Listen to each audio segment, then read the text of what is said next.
Yes. Hello nshuti bakadasohoka ba IMVD. Uyu ni wa muhangu wanyu nk'ibisanzwe witwa Gigi. So uyu munsi turaje nanone tuje kubagezaho inkuru y'agatangaza aho mu karere ka Rutsiro mu ntara y'Uburengerazuba habonetse inka idasanzwe ndetse n'ihene ngenzi yayo, ku buryo ki abantu bavuze bati ibi bintu ntibisanzwe ko dushobora kubona ihene ishobora konsa inka mu buryo bidasanzwe. Nk'uko muri kugenda mubibona mu mashusho, ni inka yagaragaye ko igenda yonka ihene kandi ihene ikayonsa neza bidasanzwe. So rero nagira ngo dukurikiye inshuti y'akadasohoka ba IMVD, twasezeranyije ko tuzajya tubagezaho inkuru idasanzwe ku buryo nawe ushobora kuyibona ukavuga uti iyi nkuru ntisanzwe kabisa. So rero nk'uko ubibona mu mashusho no mu mafoto ndimo kugenda nkwereka, aha ni ya nka irimo kugenda yonswa n'ihene, ihene iyonsa rwose mu buryo budasanzwe. So rero ndagira ngo wowe utarakora subscribe, ukora subscribe, share ndetse na comment nk'uko bisanzwe iteka, ko turajya tubagezaho inkuru mu buryo budasanzwe kandi tubashimira. So rero iyi nkuru yabaye akasamutwe, yagiye itrending ahantu hose, ariko ndavuze nti reka ngenye breaking mu bantu ba mbere. Ni wowe uraba uyibonye bwa mbere iyi nkuru, rero uba ugomba kuyirayikinga, ukahoteraho comment ndetse ukanayohereza ahantu hose hatandukanye. Iyi nkuru rero itugezeho nk'uko mubibona hano muri aya mashusho, ni ihene ikunda konsa inka. Umuturage wo mu karere ka Rutsiro yagiye agaragaza ko afite ihene idasanzwe igenda yonsa inka, mbese ku buryo inka usanga yishimye kandi n'iyo hene ikishima. Yavuze ko ayigaburira ubwatsi bwinshi mu buryo budasanzwe, anayigaburira bimwe mu bwatsi bukunzwe no kurya n'inka zose ziri hejuru y'umukamo uri hejuru ya litiro 20. So avuga ko iyo hene ashobora kuyikamamo byibura litiro zigera kuri 30 ku munsi. Rero so urumva ko ishobora kuba ifite amata menshi cyane, kugeza ubwo yavuze ati mu buryo bwo kuyorohereza nzajya nyihereza inka iyonke. Nawe rero ni ibintu bidasanzwe kandi ni ibintu by'agatangaza kubona inka iri konswa n'ihene. Cyane icyo ni igitangaza abantu benshi bagiye bavugaho, bavuga bati ibi bintu, bamwe bati ni ibitangaza, abandi bati ni amahano, abandi bati ntibibaho, abandi bati se dushobora kubifata mu buhe buryo, cyangwa mushobora kubifata mu ruhe rwego. Nawe rero uri kureba iyi nkuru nk'uko ugenda ubibona hano mu mashusho, ntabwo ari ikintu gisanzwe.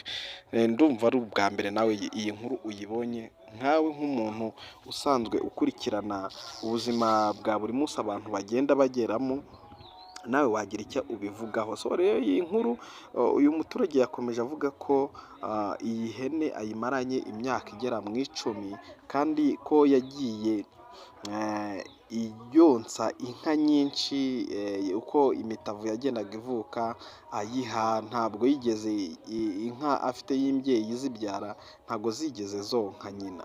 Avuga ko yagiye azihereza iyo hene ikagenda yonsa izo nyana kandi zigakura zikaba ibisore, akanazigurisha amafaranga menshi bitewe n'uko iyi hene itanga umukamo. Nagiye mbabwira ko itanga umukamo uri hejuru ya litiro 2, nako ya litiro 30 ku munsi. So rero bivuga ko rero iyo hene yagiye ndetse irera n'abana bamwe na bamwe bafite ikibazo cy'imirire mibi, bagiye bahura n'ikibazo cy'imirire mibi kubera ko amata y'ihene cyangwa se amahenehene, cyangwa hariho n'abandi bayitanga amashunushunu, biterwa n'akarere uherereyemo, bagiye bonka cyangwa se banywa ayo mata y'iyo hene, ibasha kubazanzahura ibakura mu mirire mibi. So rero nawe ngira ngo ukurikiye inkuru kugera aka kanya, bivuze ko ari ibintu nyine atari ibintu bisanzwe, ko buri wese yabasha kumva ko ihene ishobora konsa inka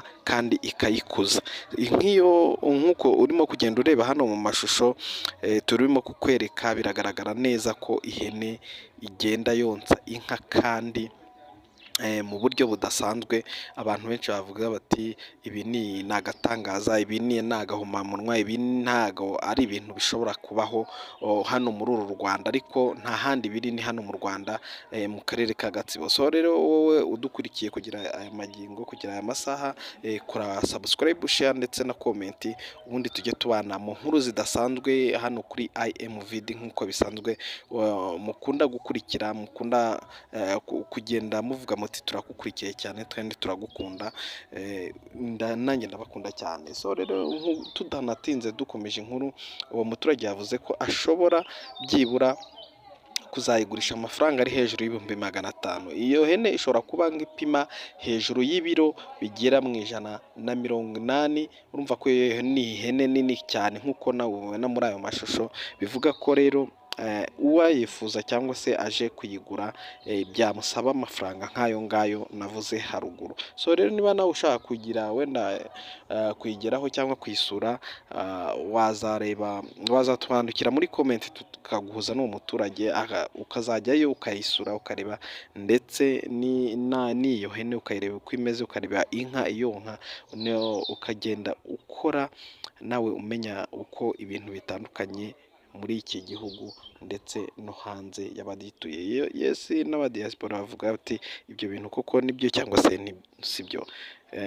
Uko tubabwiye iyi nka nk'uko muyibona hano mu mashusho niko kuri. So ndagira ngo gushimire wowe udahwema udukurikira, naho ubutaha ejo tuzabagezaho inkuru irambuye yose uko yakabaye. Rero kora subscribe ubundi